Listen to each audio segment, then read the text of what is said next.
And we're on. Welcome everyone to ASEM Lifelong Learning Hub, where we will invite each member of ASEM Lifelong Learning Hub to come and share their stories and working experience as a member of the organization on lifelong learning and adult education.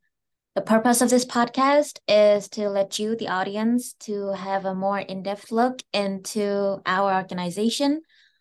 I'm Flo, who will be the host for today's episode. And today we have Dr. Seamus.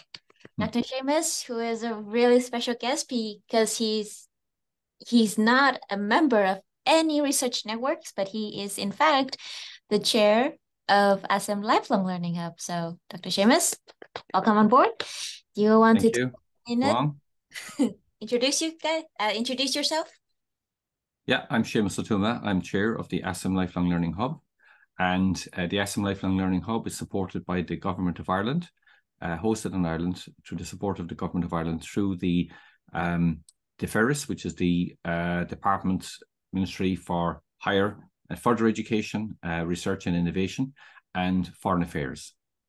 And it's a great honour for Ireland, for me, and for my university, University College Cork, to host the ASEM Lifelong Learning Hub. Yes, that's also how I got my job as well. So we'll start off with some sort of motivation question. Is why would you choose to follow or pursue your career in adult education or lifelong learning? Yeah, well, for me personally, I mean, everybody will have their own motivations, I suppose. But for me personally, it's around making sure that as many people as possible have an opportunity to engage in my case, because I work in university and higher education. But I think this applies to all levels of education throughout the sectors. So whether that's somebody in further education, higher education, informal, non-formal education, they're all very, very, very important. I happen to be working in university, so I am very highly motivated to try to ensure that everybody gets an opportunity, and especially those people who are normally excluded or underrepresented in higher education. I think it's really, really important. But look, it's for everybody.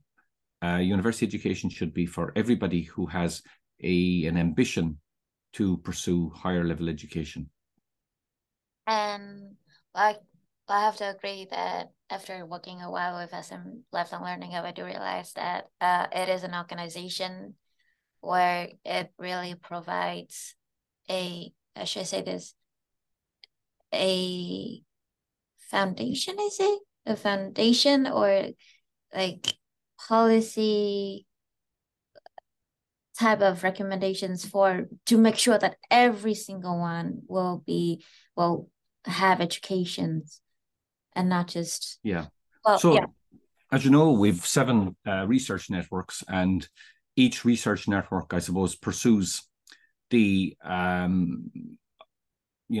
opportunities, the policies, the possibilities around adult education, lifelong learning in their own sectors, but also across the sectors. So, to have joined up thinking. But I suppose we're really trying to do is we are trying to engage in research to see what is best practice, to see what ways we can do this better, also to influence policy, to give policymakers a better sense of what's working in different countries or what might work and so on and so forth.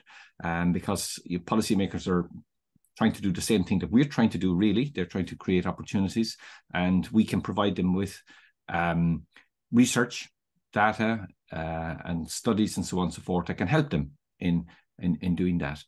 And I suppose it's also important that universities as public sector organizations, that they make a contribution to wider society. So like the most recent research network is around non-formal, informal learning and civil society.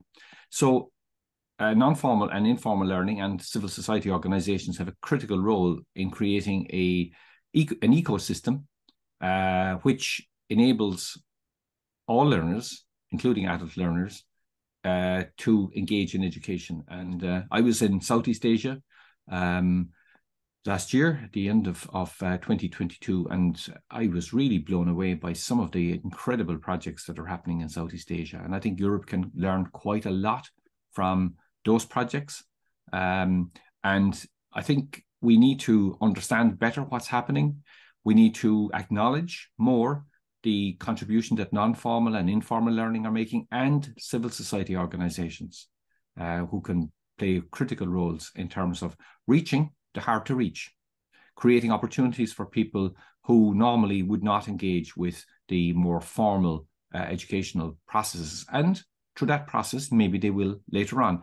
But we just need to be conscious of the whole ecosystem, as I mentioned earlier. And I think each of our 7 research networks are really doing exciting work in relation to that. And then we have a cross-cutting issue as well around the education of girls and women.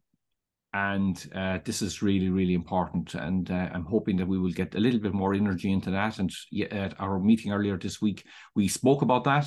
And it looks like Research Network 4, in collaboration with Research Network 5, will be able to do something exciting in that space before too long, to really start to articulate the challenges and the opportunities, and to ensure that girls and women have the same opportunities as boys and men in the education system everywhere in the ASEM community and globally.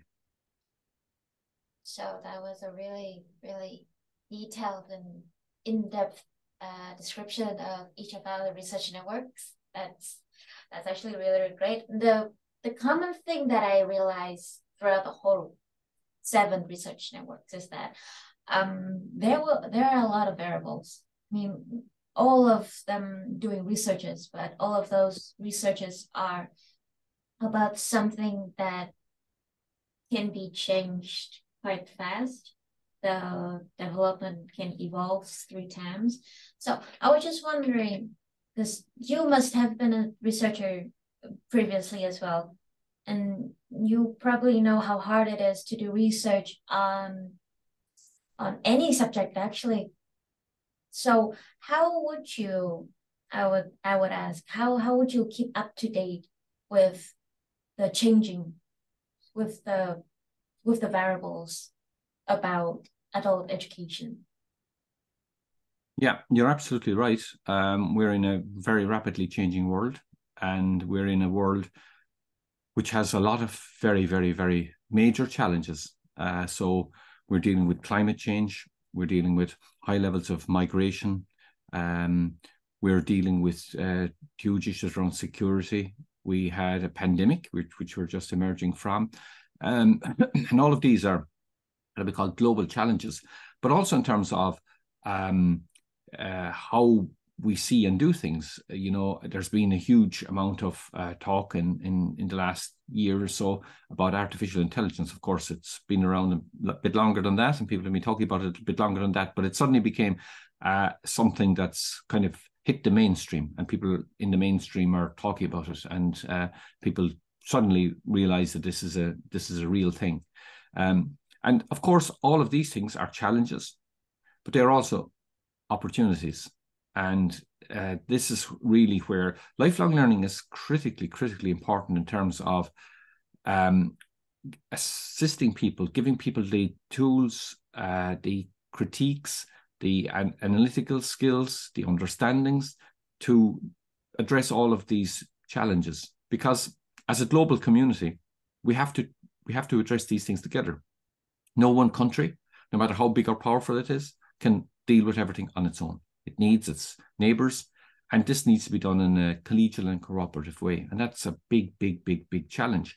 And, this is a challenge for our researchers, because they need to keep current with what's happening, but they also need to be conscious that they contribute to giving people the tools, ordinary citizens across the globe, the tools to understand and engage with their world in a better way, whether that's in terms of their jobs, whether it's dealing with climate change, migration, living with other people, dealing with things like the pandemic. And all of these grand challenges.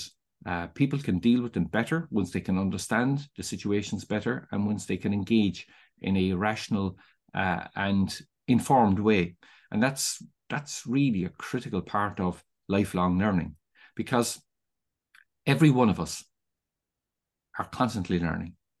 And the world is changing for every single one of us. It doesn't matter where you live. If you lived in a remote part of the Amazon rainforest in a small group, the world is changing around you, whether you can want to or not. Whether you're living in, Singapore, or you're living in, Paris, things are constantly changing. They're constantly, everything is constantly in flux, politically and socially and technologically, and we mentioned climate, and all kinds of things are constantly changing. And we can only really deal with that kind of constant change if we are cognitively flexible. And lifelong learning is critically important in helping individuals and wider society to stay cognitively flexible. And being cognitively flexible means that we don't look at things from a fixed point of view, that we don't come to things with saying, I already know. This is how it is. And we hear a lot of people speaking like that, but that's actually very counterproductive. It undermines society's capacity to engage with these challenging times. So we need people to be more open to different possibilities, different futures, different ways of understanding things, different ways of engaging with their neighbours, creating different solutions to problems, looking at work in different ways, looking at education in different ways, and looking at everything in a different way. And it doesn't matter what age you are. You can be 9 or 99. That doesn't make any difference. You can be living in Asia or Europe or anywhere else in the planet. The same challenges apply to all of us. And I think that's what the ASEM Lifelong Learning Hub can really do for the whole ASEM project, is to give the whole project a better sense of the possibilities that reside in lifelong learning, and to understand why lifelong learning is really, really important for the future of all of us.